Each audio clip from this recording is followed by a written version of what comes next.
Hallo meine Freunde, hola Madridistas. Ich habe heute ein sehr interessantes, vollgepacktes Video für euch. Wir unterhalten uns heute insgesamt über 4 Themen.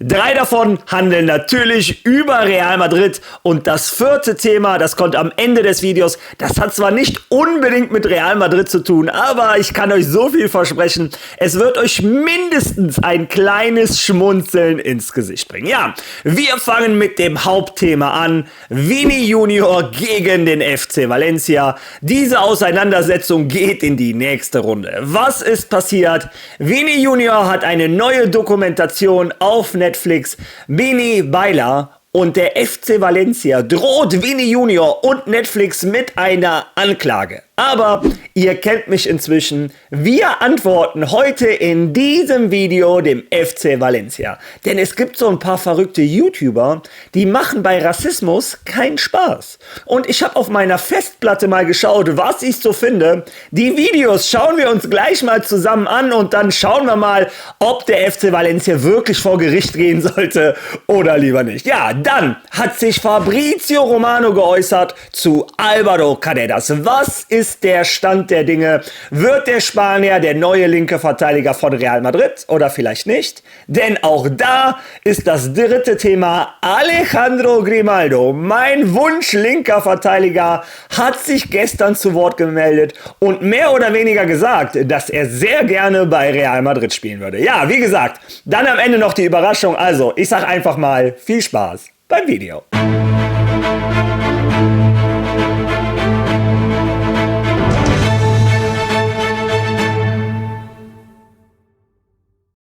Baila Vini Baila, so heißt die Dokumentation auf Netflix von unserem brasilianischen Superstar. Vini Junior wurde da über die letzten Jahre verfolgt mit der Kamera und ich muss euch ehrlich sagen, für jeden Madridista ist das eine Pflichtlektüre. Also, ich hatte so viele schöne Momente, so viele Erinnerungen und vor allem auch so viele Einblicke in das Familienleben von Vini. Man erkennt erst, wie wichtig der Fußball ihm ist, wie wichtig Real Madrid ihm ist, sein ganzes Privatleben. Die unterhalten sich nonstop über Madrid, über die Gegner, was man da machen könnte.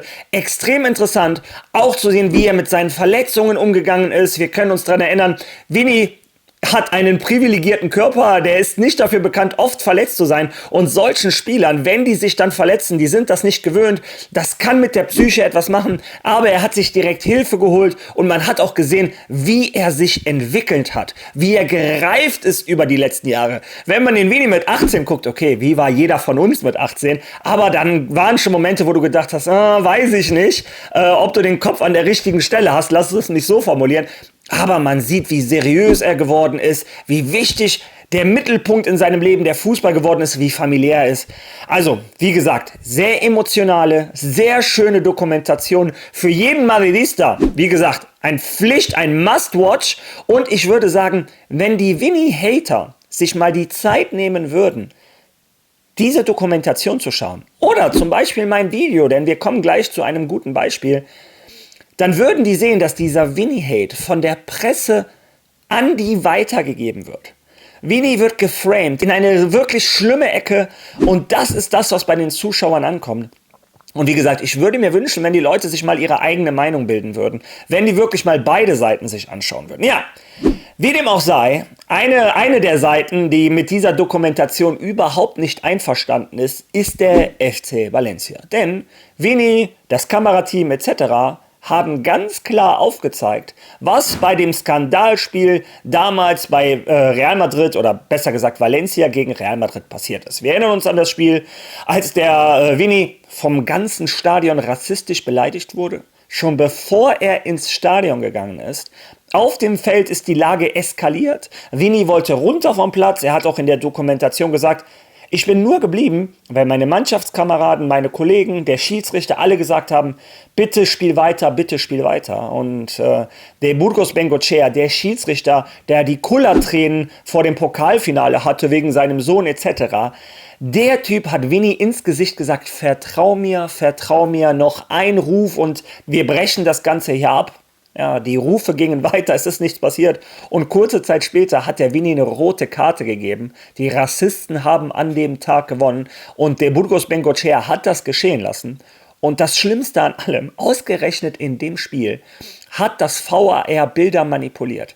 Es wurde nicht gezeigt, wie Freitag und dem Hugo Dudo im Gesicht getroffen hat.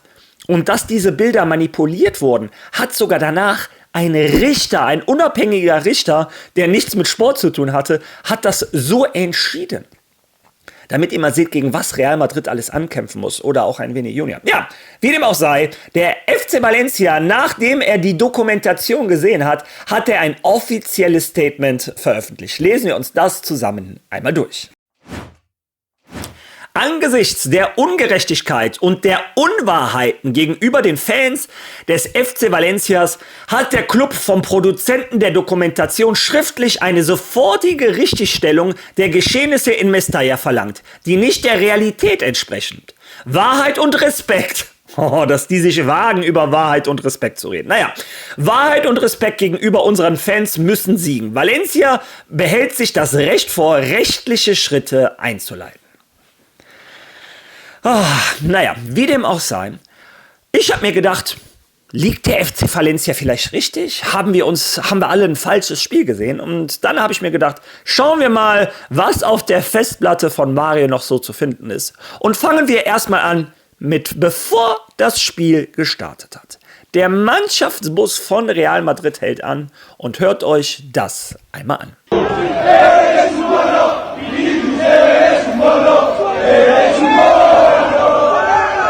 Und jetzt Achtung, ich zitiere natürlich nur das, was dieser Abschaum gesungen hat. Vinicius, eres un mono. Vinicius, du bist ein Affe. Das musste Vini ertragen, bevor das Spiel überhaupt losging. Das war der Mannschaftsbus. Das sind die Fans von der Mannschaft, die über Wahrheit und Respekt redet. Aber dann fing das Spiel an und das Video wird ein bisschen länger dauern. Hören wir uns das auch mal zusammen an. Sobre los cánticos que había. Vamos a escucharlo y a verlo subtitulado. Ich schalte mal hier direkt an. Puto Negro. Was so viel bedeutet, du scheiß Schwarzer. Machen wir mal weiter. Dann wurde etwas über seine Vorfahren gesagt, also dass einer auf seine ganzen Familienstammbaum scheißt. Dann wird er hier Idiota, ich glaube, das brauche ich nicht übersetzen, bezeichnet. Puto Negro Hijo de... Ich glaube, ich brauche es gar nicht aussprechen. Du scheiß Schwarzer Sohn einer... Ja. Du Hund. Nochmal Sohn einer. Und dann wieder Affe, du scheiß Affe, ja. Und dann fangen die ganzen Gesänge an. Dummer, Dummkopf, Dummkopf, Dummkopf. Und dann, nachdem Vini vor dem Anstoß ertragen musste, dass er schon als Affe bezeichnet wurde, wenn er dann im Stadion ertragen musste, dass er ein Idiot ist, dass der Sohn von einer Prostituierten ist, sein ganzer Familiensteinbaum, dann wurde er als scheiß Schwarzer bezeichnet, als Aff. Dann, nachdem das alles passiert ist, hat Vini einmal so gemacht. Ihr steigt in die zweite Liga ab. Und was macht die spanische Presse? Was machen die Fans? Die stellen Vini als Provokateur dar. Und so passiert das durchgehend in den Medien. Die zeigen die Reaktion von Vini. Aber wie er dahin getrieben wurde, das verheimlichen die. Und das ist der Punkt, warum ich manchmal so wütend aggressiv bei diesem Thema werde und warum ich es auch nicht verstehe, wenn andere Real Madrid Content Creator einen Vini Junior nicht viel mehr in Schutz nehmen. Diese Gesänge etc. musste Vini ertragen, seit er 18 ist. Der einzige Fehler, den Vini gemacht hat, ist, dass er bei Real Madrid unterschrieben hat. Und dass er eine schwarze Hautfarbe hat oder was. Mit 18 muss er sowas ertragen? Nein. Er muss gar nichts ertragen. Sorry, ich werde bei diesem Thema extrem aggressiv, aber es gibt keinen Grund, einen Spieler so zu beleidigen und erst recht nicht rassistisch, nur weil er für Real Madrid spielt. Und da gehe ich voll mit Vini Junior. Und das Ganze, wie gesagt, ich habe noch einen dritten Clip für euch. Das war bei dieser Situation, als Vini Junior die rote Karte bekommt. Schauen wir uns das auch nochmal zusammen an. Hämischer Applaus und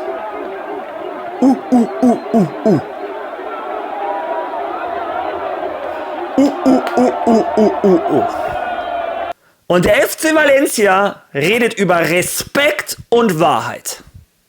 Dass ihr euch nicht schämt.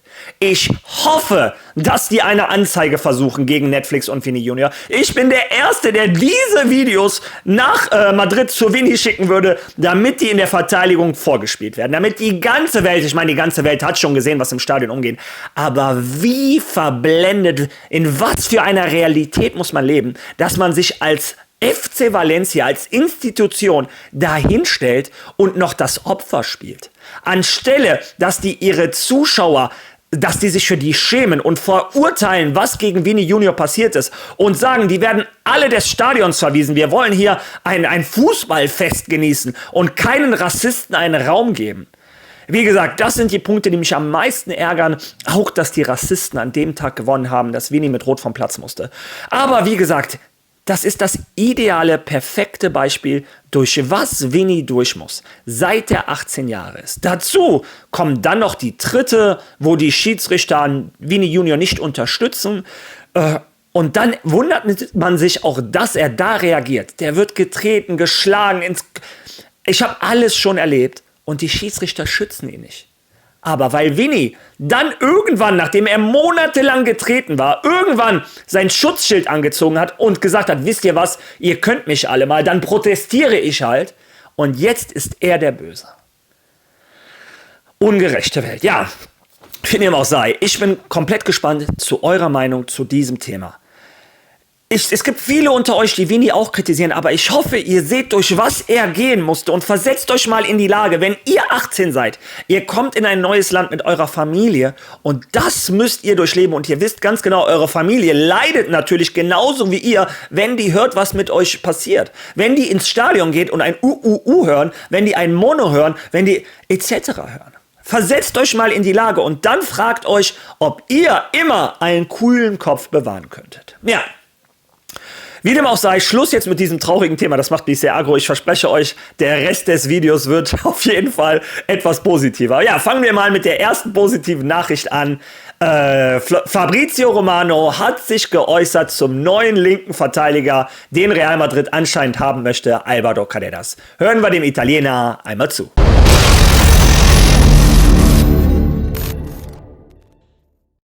Álvaro Carreras wird nach dem Pokalfinale auch mit Benfica Klarheit schaffen und Benfica mitteilen, dass sein Wunsch ist, zu Real Madrid zu wechseln. Benfica wartet weiterhin auf ein offizielles Angebot von Real Madrid. Im Moment liegt noch kein offizielles Angebot auf dem Tisch. Real Madrid respektiert auch das Timing, respektiert Benfica mit dem noch ausstehenden Finale und danach wird erwartet, dass die Verhandlungen voranschreiten. Aber sicher ist, dass Real Madrid bei Benfica vorankommt. Also, Álvaro Carreras wartet noch bis zum Pokalfinale jetzt am Wochenende und wird dann Benfica mitteilen, dass er Spieler von Real Madrid werden möchte. Real Madrid, wie ich euch das schon gesagt habe vor 2-3 Tagen, respektiert natürlich Benfica Lissabon und ihre sportlichen Ziele. Bis das Pokalfinale ist, möchte Real Madrid keine Unruhe da reinbringen. Es gibt kein offizielles Angebot. Benfica wartet auf dieses Angebot, Álvaro Carreras auch. Laut Fabrizio Romano, der besten Quelle in der Welt des Fußballs, möchte Álvaro Carreras nach Real Madrid. Die haben sich auch schon geeinigt. Das habe ich euch gestern schon gesagt. Auch das hat ein Fabrizio Romano inzwischen bestätigt. Ist seltsam, dass ich inzwischen vor Fabrizio Romano bin.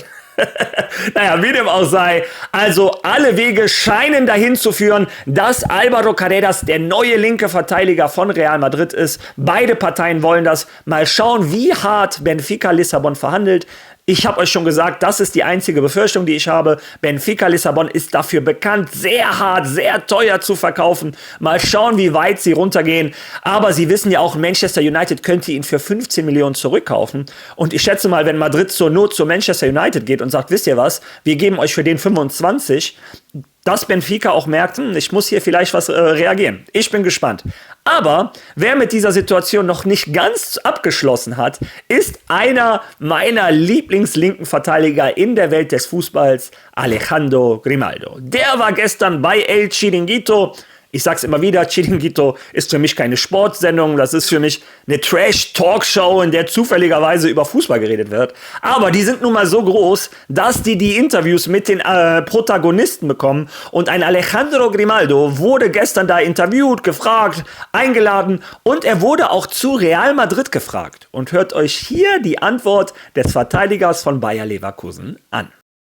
Dass dein Name als möglicher Neuzugang für Madrid gehandelt wird. Wie bist du damit umgegangen? Wie gehst du damit um? Nun, es freut mich wirklich sehr, ehrlich gesagt. Es ist eine Ehre, dass ein Verein wie Madrid oder dass die Leute überhaupt denken, ich sei auf dem Niveau, um bei den größten Vereinen der Welt zu spielen. Dafür arbeite ich. Das ist der Ehrgeiz, von dem ich dir vorhin erzählt habe. Und das ist es, was ich will. Ich habe nie verheimlicht, dass ich bei den besten Vereinen der Welt spielen möchte. Leverkusen ist eine sehr starke Mannschaft, aber mein Ziel, ihr wisst ja, mein Traum ist es, nach Spanien zurückzukehren. Und das ist ein Gedanke, den ich schon lange im Kopf habe und den ich auch schon oft geäußert habe. Und würdest du gerne bei Madrid spielen? Ich möchte bei den besten Vereinen der Welt spielen und genau dafür arbeite ich.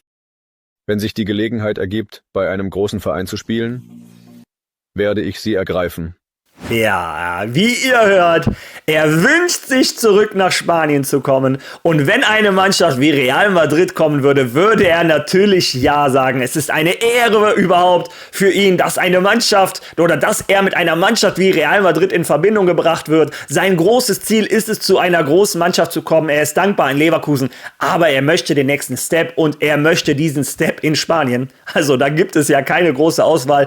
Der FC Barcelona hat Balde und der FC Barcelona hat auch kein Geld in den Kassen. Real Madrid ist die einzige Option und ein Grimaldo und sein Berater. Ich glaube, das ist kein Zufall, dass er diese offensiven Aussagen zu diesem Zeitpunkt bringt. Also, auch wenn die ganze Welt zu Álvaro Carreras schaut, weiß Gott, wenn Benfica zu hart verhandelt. Ich glaube, die B-Lösung, die für mich eine A-Lösung wäre, Alejandro Grimaldo bietet sich Real Madrid an. Bin ich auch gespannt, was ihr dazu sagt, ob ihr auch so denkt wie ich und sagt, der wäre einer für Real Madrid oder ob ihr sagt, nee Mario, der ist zu alt, lass uns auf Carreras setzen. Lasst das bitte in den Kommentaren. Ja, und bevor ich das Video beende, ich hatte euch versprochen, eine kleine Überraschung, ein kleines Schmunzeln im Gesicht. Für mich war es kein Schmunzeln, für mich war es ein komplettes Grinsen und ein Gefühl der Genugtuung. Ja, wir unterhalten uns über Pablo Maffeo. Staatsfeind Nummer 1. Naja, er möchte zumindest Staatsfeind Nummer 1 sein für Real Madrid. Für Real Madrid ist das, glaube ich, eine Fliege unterm Schuh. Ich glaube, der Spieler interessiert die kaum. Das ist einer von vielen. Aber er möchte ja der Hauptprotagonist sein. In seiner Show immer wieder seine Aussagen, seine Provokation gegen Vinny, gegen Bellingham etc. hat er ja auch schon, verbal ausgeschlagen. Auf dem Feld liegt er am Boden und weint und dann sagt der Bellingham ihm auch, was, in 10 Sekunden wolltest du doch Vinny kaputt hauen. Und am Boden lag er, weil Vinny ihn leicht berührt hat. Naja, ein Pablo Maffeo, wie er leibt und lebt. Er versucht immer, seine 10 Minuten Ruhm auf Kosten von Real Madrid zu bekommen. Ein Spieler, der meiner Meinung nach inzwischen nur noch das Niveau für die Kings League hat, aber irgendwie bei Mallorca anscheinend noch unter Vertrag steht. Ja, wie dem auch sei, dieser Clown, den kann seine eigenen Fans, können diesen Clown nicht mehr ertragen. Denn Pablo Maffeo, hört euch mal an, was die Fans von Mallorca gesungen haben, als Pablo Maffeo auf der Bank war.